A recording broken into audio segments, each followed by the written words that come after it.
Hello student, आज हम पढ़ेंगे सामाजिक विज्ञान कक्षा 7 का। आप सभी को नव वर्ष की हार्दिक शुभकामनाएं।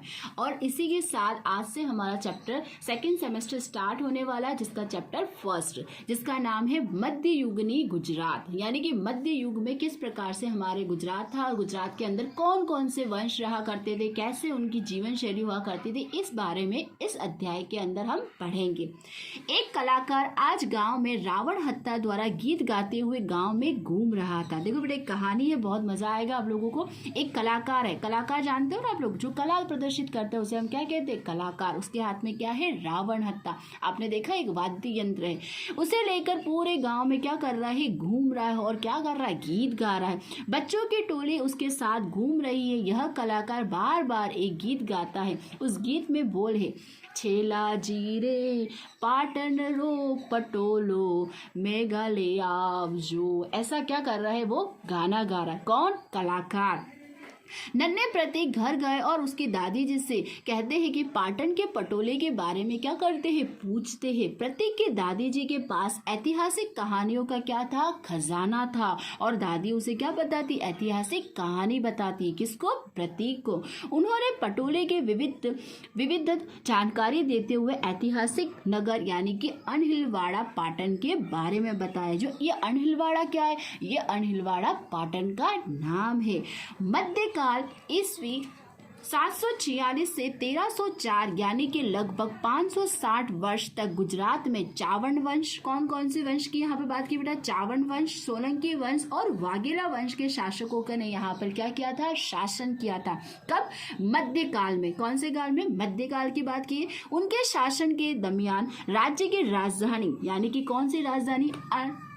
अनहिलपुर पाटन हुआ करती थी। क्या हुआ करती? राजधानी अनहिलपुर पाटन थी, जो अनहिलवाड़ा पाटन के रूप में भी जानी जाती है।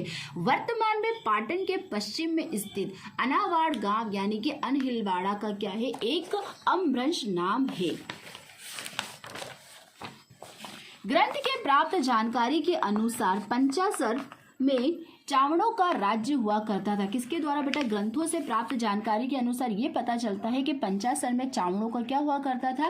राज्य हुआ करता था। उनके साथ जयशिखरी युद्ध में वीर गति को क्या हो गए थे? प्राप्त हुए थे। उनके बाद उनके पुत्र वनराज चावड़ा ने पिता का राज्य पुनः प्राप्त किया। देखो यहाँ पर सबसे पहले कौन सा राज्य आया बेटा? चावड़, है ना। और उनकी क्या हो जाती? जय शिखर की क्या हो जाती? वीर गति को प्राप्त हो जाता। उनके पुत्र कौन है? वनराज चावड़ा ने पिता का क्या किया? राज्य पुनः प्राप्त किया।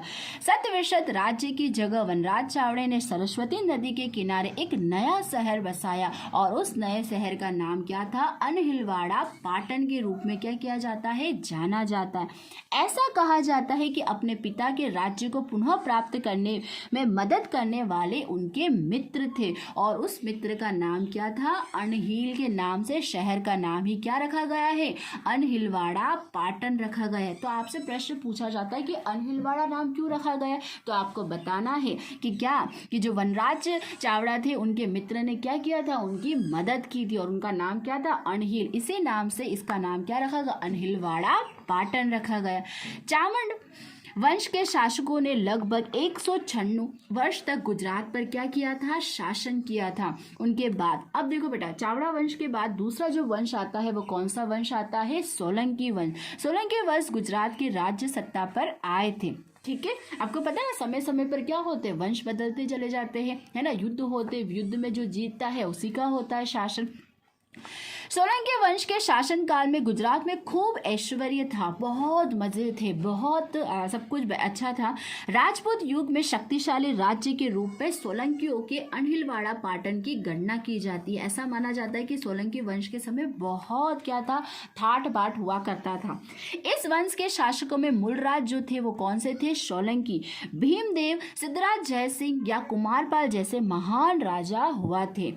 सिद्धराज जयसिंह के समय में कालिकल सर्वज्ञ एक ग्रंथ हुआ करता था जिसका नाम था हेमचंद्राचार्य हुए थे। उनके समय अनहिलवाड़ा पाटन विद्याधाम बना था और सिद्धराज जयसिंह के आमंत्रण पर हेमचंद्राचार्य जी ने एक सिद्धहेम शब्दानुसार नामक व्याकरण ग्रंथ की क्या की थी, रचना की थी। क्या हुआ था यहाँ पर, सिद्धराज जयसिंह ने किसको आमंत्रण दिया था, हेमचंद्राचार्य को क्या किया था, आमंत्रण दिया था। कहाँ पर, अनहिलवाड़ा पाटन में। तब उन्होंने क्या लिखा था, व्याकरण में एक ग्रंथ की रचना करी थी और उस व्याकरण की ग्रंथ की नाम क्या था, सिद्धहेम शब्दानुशासन। ये ग्रंथ की क्या की थी, उन्होंने रचना की थी। इस ग्रंथ की शोभा यात्री हाथी के सवारी पर निकली गई थी। देखो यहाँ पर दिखाई दे रहा है बेटा, ये है सिद्धहेम शब्दानुशासन। ये क्या है, एक ग्रंथ है और इसकी सवारी क्या की थी, हाथी पर निकाली गई थी, जिसमें राजा और ग्रंथ के रचयिता प्रजानों के साथ चलते थे।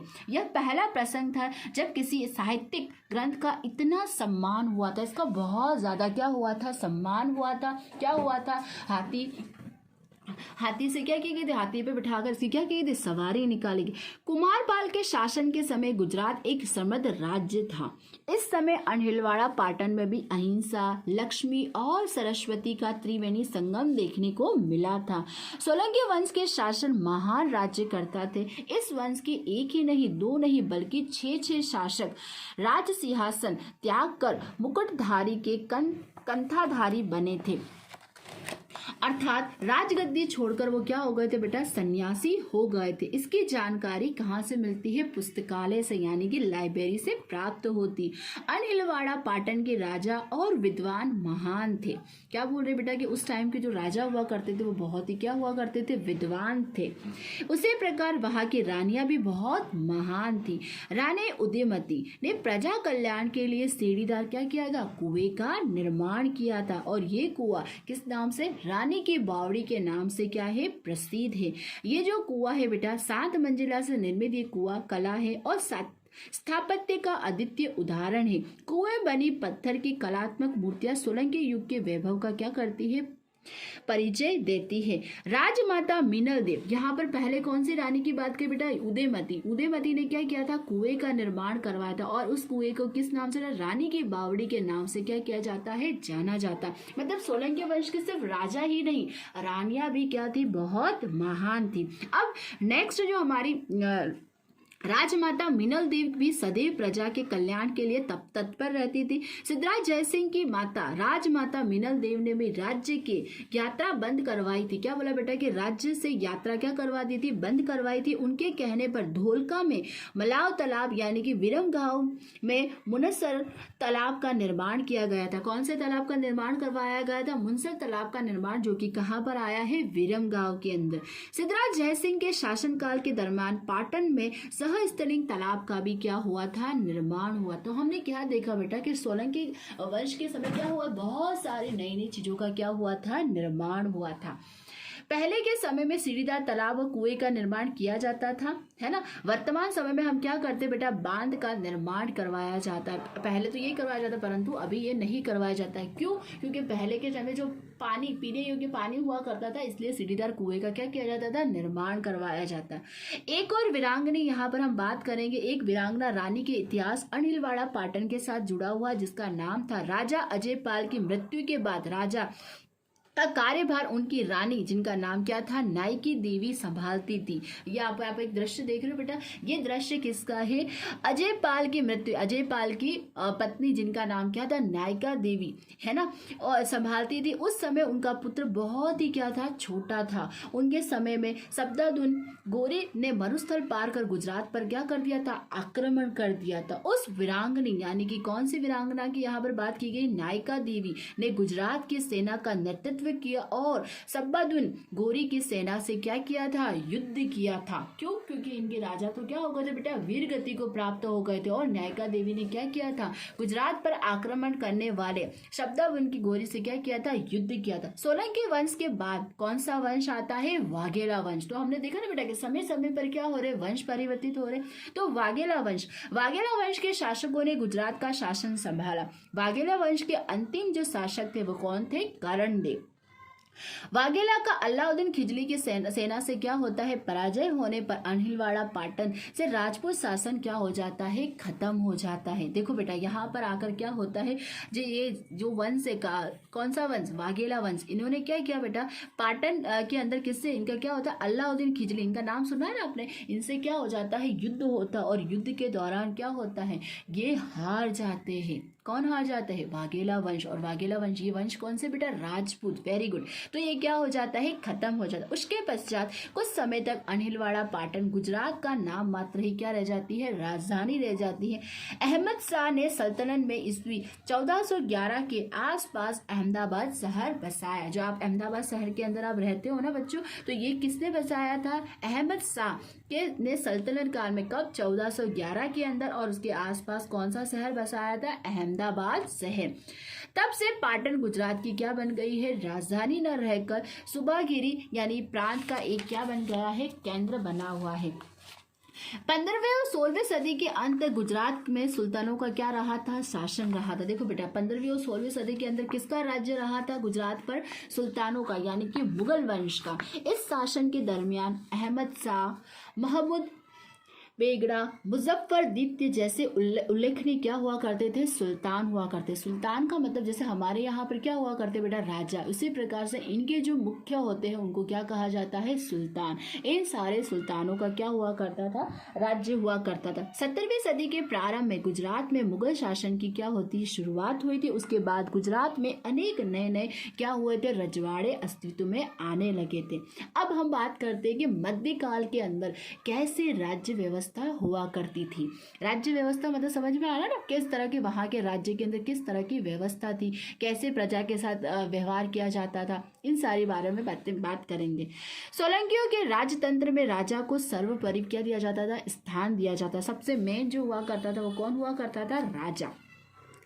राज्य तंत्र के विविध विभाग अलग अलग मंत्री संभालते थे। मुख्यमंत्री जो हुआ करता था उसे क्या कहा जाता था, महामंत्री कहा जाता। जो मेन मंत्री हुआ करता था उसे क्या कहते थे, महामंत्री कहा जाता। जो श्रीकरण यानी वित्त मंत्री से संबंधित विषयों की क्या करते थे, देखरेख करते थे।